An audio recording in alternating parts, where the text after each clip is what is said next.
ஏன் message delete பண்ணிட்டீங்க? தமிழ்நாடு காவல்துறை.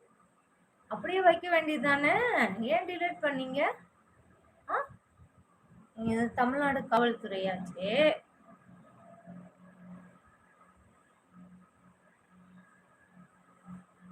அந்த ஊர ஏமாத்துறீங்க. ம்.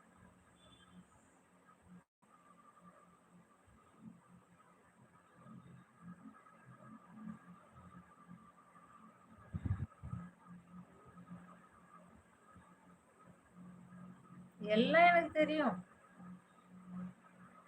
தமிழ்நாடு காவல்துறையா, இல்ல மேல் அதிகாரியா, இல்ல எல்லாமே எனக்கு தெரியும். அதெல்லாம் நான் பயப்பட மாட்டேன். நான் என்னத்துக்கு பயப்படணும்? லைவ்ல வர்றது அது மெசேஜ் பார்த்தாவே வந்து